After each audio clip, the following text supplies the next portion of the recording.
नमस्कार दोस्तों, मैं हूं आपकी होस्ट एंड दोस्त दीपिका और आप सुन रहे हैं रियल विद दीपिका। मेरे इस पॉडकास्ट में आपका स्वागत है।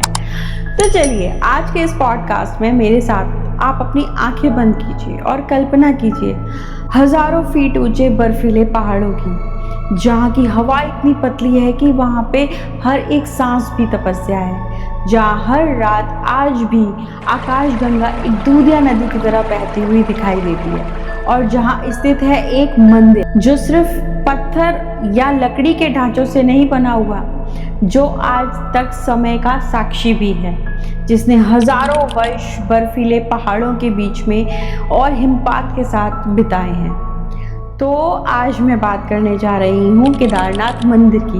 आज हम बात करेंगे न केवल सिर्फ केदारनाथ मंदिर की या उसकी पौराणिक कथाओं की, आज मैं बात करूँगी केदारनाथ से जुड़े कुछ ऐसे रहस्य जो सिर्फ आज तक रहस्य ही हैं। मैं उन पे अपना पक्ष भी दूंगी और मैंने जितना पढ़ा है उनके बारे में भी आपको बताऊंगी, और जो पौराणिक कथाओं में या धर्म ग्रंथों में भी लिखा हुआ है वो भी मैं आज आपके साथ शेयर करूंगी। सबसे पहले मैं थोड़ा वृतांत आपको बता देती हूँ। केदारनाथ मंदिर के नीचे भी एक गुफा है, जहाँ से भगवान शिव ने माना जाता है कि पांडवों को सीधे स्वर्ग जाने का रास्ता दिखाया था। इसके साथ साथ 6 महीने तक केदारनाथ मंदिर बंद रहता है और आज भी उस मंदिर में एक ज्योति जलती रहती है 6 महीने मंदिर बंद रहने के बावजूद भी। आखिर कौन आता है वहां पे जो उस ज्योति को रोज प्रज्वलित करता है? एक छोटी सी ज्योति 6 महीने मंदिर बंद रहने के बावजूद भी जलती रहती है। जब भी 6 महीने बाद उस मंदिर के कपाट को खोला जाता है तो वहां पर वो मंदिर खुलते ही बिल्कुल होती है जैसे वहां पे अभी पूजा की गई हो। तो इन सब रहस्यों के बारे में भी मैं आपके साथ बात करूंगी। इसके साथ एक और ऐसा रहस्य जो मैं आपके साथ शेयर करूंगी आगे इस पॉडकास्ट में देखोगे। लेकिन सबसे पहले आज हम शुरुआत करेंगे इस पॉडकास्ट की पौराणिक कथाओं के साथ। तो आप सबको यही लगता होगा कि केदारनाथ की जब भी हम बात करते हैं तो ये महाभारत के युद्ध से शुरू हुई है, वही है इसकी पहली कहानी। तो नहीं, शायद यहाँ पे आप थोड़ा सा गलत हो। केदारनाथ की कहानी सतयुग से चली आ रही है। सतयुग में मैं आपको सुनाती हूँ इसकी एक पौराणिक कहानी। नर और नारायण नाम के 2 ऋषि थे जो कि भगवान विष्णु के ही अवतार माने जाते हैं। कृष्ण और अर्जुन के पूर्व रूप माने जाते हैं। हजारों वर्ष तक नर और नारायण ऋषि ने हिमालय पर्वत पर घोर तपस्या की। बर्फीले तूफानों और सब परेशानियों को झेलते हुए वे अपनी तपस्या में अड़िग रहे, और एक समय ऐसा आया कि भगवान शिव को उनको साक्षात दर्शन देने पड़े। भगवान शिव उनके सामने साक्षात प्रकट थे। क्या सुंदर भगवान शिव का उस समय रूप था। जटाओं से गंगा, मस्तक पर चंद्रमा और ब्रह्मांड की अलौकिक शांति और तेज भगवान शिव के उस समय भगवान शिव के मुख से प्रकाशित हो रहा था। भगवान शिव ने नर और नारायण के सामने प्रकट होकर कहा, नर और नारायण, मैं आपकी तपस्या से बहुत प्रसन्न हूँ। कहो क्या वरदान है आपका, क्या आप चाहते हो?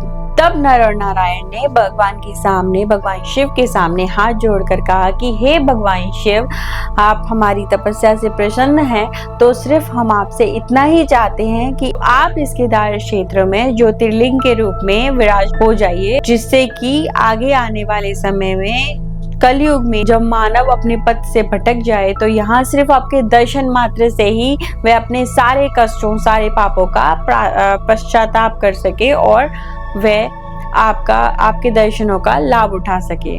भगवान शिव ने उन्हें तथास्तु कहा और वह वहीं उस केदार घाटी पर हमेशा के लिए शिवलिंग के रूप में विराजमान हुए, जिसे आज हम केदारनाथ धाम कहते हैं। उस समय स्थान को केदारनाथ ज्योतिर्लिंग, केदारेश्वर ज्योतिर्लिंग कहा गया। इसके बाद जो कथा आती है वो है द्वापर युग की। द्वापर युग बदले, सतयुग से द्वापर युग आया और महाभारत का महाविनाशक युद्ध अब समाप्त हो चुका था। युधिष्ठिर और पांडवों ने हस्तिनापुर पर वर्षों तक राज्य किया, लेकिन इस राज्य के बाद भी उनके मन में एक शांति नहीं थी। वे अशांत थे, वे व्याकुल थे, क्योंकि उन्होंने महाभारत के इस विनाशक युद्ध में मारा था अपने ही भाइयों को, अपने ही गुरुओं को, जिसकी वजह से वह इस शोक में थे कि उन्हें कभी भी मोक्ष प्राप्त नहीं होगा। वे बहुत परेशान थे और वे परेशान होकर भगवान श्री कृष्ण के पास गए और उन्होंने अपना सारा वृतांत सुनाया। तब भगवान शिव ने उनसे कहा कि अगर आप अपने गोत्र हत्या से मुक्ति पाना चाहते हो तो इन सब का सिर्फ एक ही सॉल्यूशन है और वो है भगवान शिव। भगवान शिव के दर्शन मात्र से ही आपके सारे पापों से आपको मुक्ति मिल सकती है। तो उन्होंने तुरंत ही संकल्प लिया कि वह भगवान शिव के दर्शन करने के लिए काशी की तरफ बढ़ेंगे।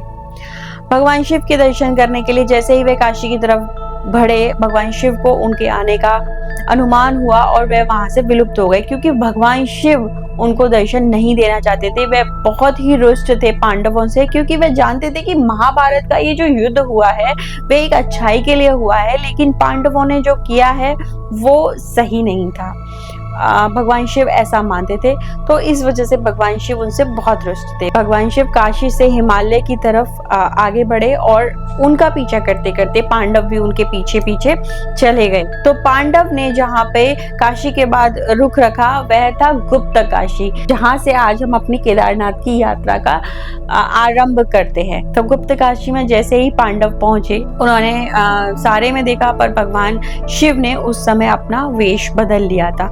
भगवान शिव ने एक बैल का रूप धारण कर लिया था, क्योंकि वे पांडवों को दर्शन नहीं देना चाहते थे। उसी समय महाबली भीम ने एक युक्ति अपनाई। भीम ने अपनी काया को विस्तरित कर लिया। उन्होंने 2 पहाड़ों पर अपने पैरों को रखा और ऐसा बोला कि यहाँ से अब जितने भी ये पशु हैं पैरों के बीच में से निकल जाएंगे, लेकिन इसमें से जो भी शिव भगवान होंगे वो ही बस इस लाइन को क्रॉस नहीं कर पाएंगे।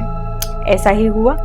एक एक करके सारे के सारे पशु उनके पैरों के बीच में से निकलते गए। लेकिन एक समय भगवान शिव की बारी आई तो वो ऑब्वियसली वो तो नहीं निकल सकते थे, तो वो वहीं पे खड़े रहे। भीम और बाकी पांडव समझ चुके थे कि ये जो वहां पे अलग ही रूप में प्रकाशित एक उनकी ऊर्जा थी, क्योंकि एज यूजुअल वो भगवान शिव थे, तो उनकी उस बैल की एक अलग ही एक ऊर्जा थी जो वहां दिख रही थी। और जैसे ही भीम उस बैल की तरफ भागे, वो बैल वहीं की वहीं जमीन में समाने लगा। तभी भीम ने उसकी पूंछ को पकड़ लिया और बाहर बहुत जोर लगा के खींचने लगा, पर इतने समय तक वो जो बैल था उसने अपना मुंह बाहर की साइड निकाल लिया था, और वो मुंह जहाँ पे निकला था वही जगह आज पशुपतिनाथ के रूप में विख्यात है, जहाँ हम जाते हैं और पशुपतिनाथ के नेपाल में दर्शन करते हैं। तो बैक टू द स्टोरी, वो जो कुबड़ और जो पीछे का हिस्सा था जो भीम ने वहां से खींचा, भगवान शिव उसी टाइम पांडवों को वहां पे दर्शन देते हैं, उनसे प्रसन्न होते हैं और उनको बोलते हैं कि मैं आपकी जो मेरे दर्शन पाने के लिए दृढ़ प्रतिज्ञा थी और जिसके लिए जो आपने एफर्ट्स लगाए हैं, मैं अपनी थोड़ी सी अपनी लैंग्वेज में बता रही हूँ, बट उन्होंने ऐसे तो नहीं बोला था, ऑब्वियसली उन्होंने अपनी लैंग्वेज में बोला था। एफर्ट्स आपने लगाए हैं वो मुझे बहुत प्रसन्न किए हैं, मैं आपकी तपस्या से और आपके एफर्ट से बहुत खुश हूँ। मैं आपको आशीर्वाद देता हूँ कि आपके जो भी पाप थे, जो भी पश्चाताप थे, वो सब धुल चुके हैं। इसके साथ साथ भगवान शिव ने कहते हैं, कुछ कथाओं के अनुसार यह बोला जाता है कि भगवान शिव ने यहीं से पांडवों को स्वर्ग जाने का रास्ता भी दिखाया था, जिसको आज भी साइंटिस्ट कहीं ना कहीं ढूंढ रहे हैं कि आखिर केदारनाथ में ऐसी कौन सी जगह थी या उसके आसपास जहां से स्वर्ग में डायरेक्ट जाया जा सकता है, जो जिंदा रहकर भी जाया जा सकता है। मरने के बाद तो स्वर्ग और नरक दो होते ही हैं। तो ये थी केदारनाथ की दूसरी कहानी। इसके बाद युग बदले और आदि शंकराचार्य ने यहाँ पर मंदिर की अच्छे से स्थापना कराई और बहुत समय तक वहां पर प्रार्थना की, तपस्या की। आज भी केदारनाथ मंदिर के पीछे आदि शंकराचार्य की मूर्ति की स्थापना है और आज भी वहाँ पे जो पूजा के रिचुअल्स होते हैं वो उन्हीं की टेक्निक्स और जो उन्होंने बनाए थे तरीके पूजा करने के वही आज भी निभाए जाते हैं।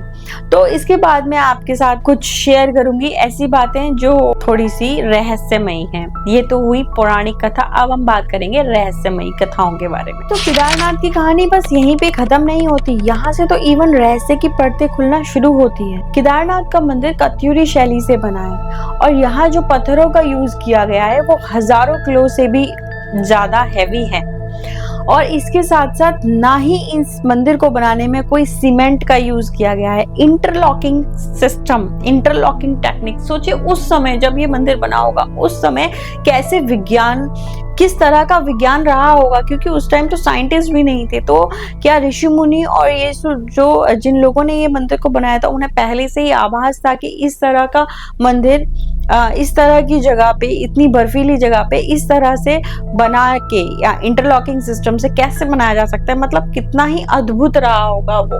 तो इंटरलॉकिंग सिस्टम से बनाने के बाद आज ये मंदिर ऐसा है कि जो हजारों वर्षों से एक इन बर्फीले पहाड़ों को झेल रहा है। कहते हैं कि इस बीच एक मिनी आइस एज, इस मंदिर ने 400 सालों तक एक मिनी आइस एज को भी झेला है।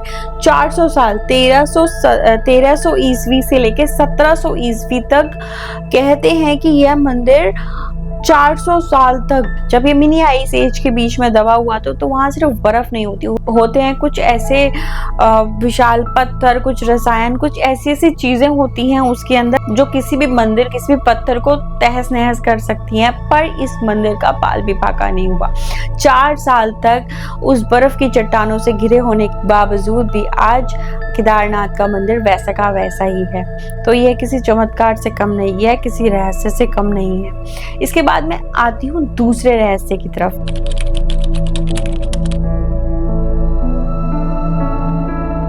दूसरा रहस्य है 2013 की यह आपदा, जहां मंदाकिनी नदी का प्रचंड स्वरूप आपने देखा था। पर तभी एक ऐसी चट्टान मंदिर के पीछे आ खड़ी हुई। अगर वो मंदिर से जरा सी भी टच हो जाती तो मंदिर का कुछ भी नहीं बचता, लेकिन वो मंदिर से बिल्कुल पीछे खड़ी हुई और जिससे मंदाकिनी नदी का जो पानी था वो 2 साइड में बह गया, लेफ्ट और राइट, और उस चट्टान ने उस पूरे मंदिर को सेव किया। तो क्या आपको लगता है कि ये सब चीजें नॉर्मल है? क्या ये सब ऐसे ही हो गया? इसके पीछे साइंटिस्ट आज तक जवाब नहीं ढूंढ पाए हैं। ये वही शिला है जिसे आज हम भीम शिला के या दिव्य शिला के रूप में जानते हैं, मानते हैं और पूजते हैं। ये कुछ और नहीं बल्कि भगवान शिव का साक्षात चमत्कार है। इसके बाद मैं बात करूंगी तीसरे रहस्य की। तीसरा रहस्य, ये मंदिर 6 महीने के लिए खुलता है और 6 महीने के लिए बंद हो जाता है क्योंकि वहां पे बहुत भारी बर्फबारी होती है। 6 महीने के लिए जब ये मंदिर बंद होता है तो एक छोटा सा दिया जलाया जाता है वहां पे, और कहते हैं कि जब इस मंदिर को ओपन किया जाता है, जब पट खुलते हैं तो वह दिया वैसे के वैसे ही जला हुआ मिलता है। सोचिए कैसे पॉसिबल है? अगर हम अपने घर में भी एक छोटा दिया जलाते हैं, चाहे कितनी भी नवरात्रि में भी अगर हम अखंड जो जलाते हैं तो उसमें भी तेल, दिया, बार बार घी डालना ही पड़ता है तभी वो जलता है। 6 महीने एक छोटा दिया जला के छोड़ देना और फिर जब मंदिर के पट खुलना फिर वही के वही दिया जला मिलना, ये कोई नॉर्मल नहीं। यह भी एक रहस्य है जिसको आज तक साइंटिस्ट नहीं खोज पाए हैं। इसके पीछे एक छोटी सी कहानी है, वो मैं आपको सुनाती हूँ। कहते हैं कि एक बारी जब मंदिर बंद हो रहा था तो एक साधु, एक सन्यासी उस मंदिर में चोरी छुपे तरीके से बंद हो गया था, कुछ अपना फल पत्तियों के साथ, जिसको वो खा के कुछ दिन निर्वाह कर सकता है। तो कुछ लगभग 1 हफ्ते के लिए उसके पास इतने फल फ्रूट्स थे कि उसने खाए और अपना जीवन निर्वाह किया। उसने देखा और 6 दिन तक वो दिया जलता रहा। ठीक है, 6 दिन तक तो जल ही सकता है, उसने सोचा।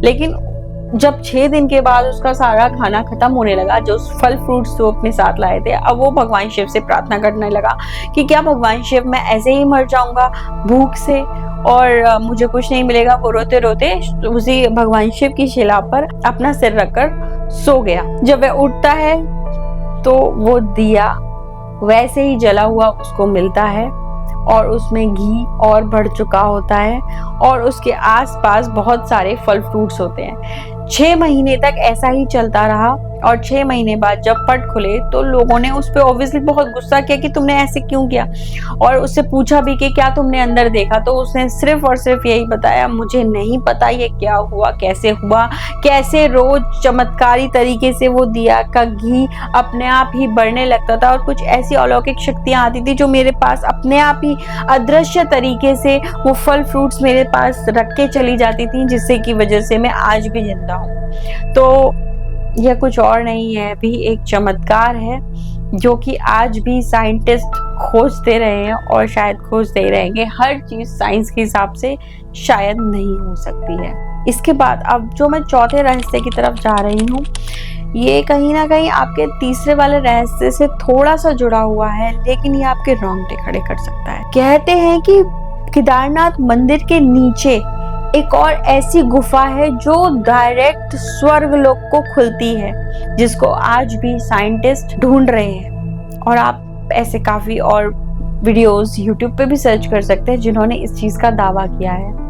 कहते हैं कि जब 6 महीने ये मंदिर बंद रहता है तो वहीं से यक्ष, गंधर्व और देवता आते हैं जो भगवान शिव की पूजा करते हैं, जो उस दिए में घी बढ़ाते हैं, जो उस शिवलिंग पर बेलपत्र फूल चढ़ाते हैं और भगवान शिव की पूजा करते हैं। तो ये भी एक रहस्य है जो कि अभी तक बहुत ही अनसुलझा रहस्य है। कहते हैं कि आगे आने वाले समय में केदारनाथ मंदिर विलुप्त हो जाएगा, क्योंकि कलयुग का प्रकोप इतना बढ़ जाएगा कि भगवान शिव शायद सबको दर्शन नहीं देंगे। लेकिन इसके साथ साथ ये भी बताया जाता है कि भगवान शिव यहाँ से केदार घाटी से तो चले जाएंगे, लेकिन इसके बाद कहीं और एक और ज्योतिर्लिंग के रूप में भगवान शिव सबको दर्शन देंगे। तो ये थे कुछ अनसुलझे रहस्य। इसके साथ अब मैं जो आपको एक कहानी बताने जा रही हूँ वो भी शायद एक ऐसी अनसुलझी कहानी है जिसका एक वैज्ञानिक प्रमाण भी है, लेकिन इसका एक वो प्रमाण भी है जो शायद मैं आपको समझा सकती हूँ। क्यों भगवान शिव की इस प्रतिमा पर सिर्फ घी का ही लेपन करते हैं, क्यों वहां पे जल नहीं चढ़ाया जाता? साइंटिफिकली तरीके से इसको हम ऐसे रख सकते हैं, क्योंकि वो पत्थर कोई ऐसा पत्थर नहीं है जिसको तराशा गया हो। यह एक स्वयंभू है, क्योंकि यहाँ भगवान शिव ने खुद से अवतार लिया था। उस पत्थर पर घी लगाया जाता है, घी का लेपन किया जाता है, क्योंकि हम यह सोचते हैं कि घी का लेपन करने से भगवान शिव को ऊर्जा प्रदान होगी और वही ऊर्जा हम अपने अंदर भी फील कर पाएंगे, इसलिए हम शिवलिंग पर घी का लेपन करते हैं। साथ में ये भी कहते हैं कि जो पीछे का भाग होता है बैल का, वो वीर्य पौरुष से जुड़ा हुआ, क्योंकि ये शिवलिंग भी है, क्योंकि इस शिवलिंग में भगवान शिव के बैल स्वरूप का पीछे का हिस्सा है। तो वहां पर अगर जब हम घी का लेपन करते हैं तो भगवान शिव के उस शिवलिंग में ऊर्जा का प्रवाह बढ़ जाता है। वही जब एक भक्त भगवान शिव की शिवलिंग पर घी लेपन करता है, उसे भी ऊर्जा स्वाभाविक प्राप्त होती है। अब मैं जो आपको बताने जा रही हूँ वो एक लॉजिकल है, क्योंकि ये पत्थर तराशा हुआ नहीं है। यहाँ पे ठंड बहुत ज्यादा रहती है, तो अगर हम यहाँ पे पानी चढ़ाएंगे, जल चढ़ाएंगे, तो वो पत्थर टूट भी सकता है, वो खंडित हो सकता है। इसलिए वहां पर घी का लेपन करके उस शिवलिंग के छिद्रों को बंद किया जाता है, जिससे कि वहां पर एयर पास ना हो और वो जो पत्थर है वो ऐसे ही अडिग रहे और सालों साल तक चलता रहे। तो आप देख सकते हैं कि यही रीजन है।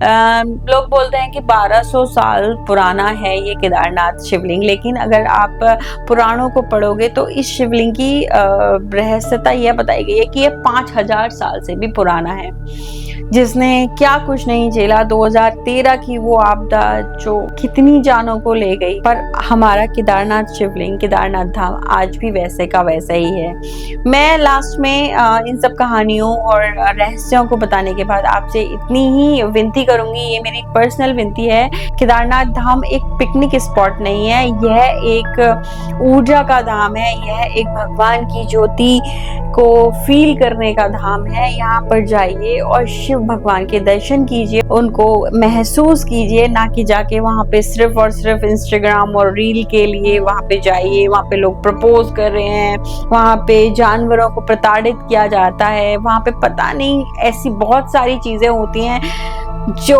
भगवान शिव को रुष्ट कर रही हैं, जिसका आपने एक वाकया 2013 में देख लिया था, तो वहां जाइए और भगवान शिव में अपनी आस्था को लगाइए और उनके दर्शन कीजिए।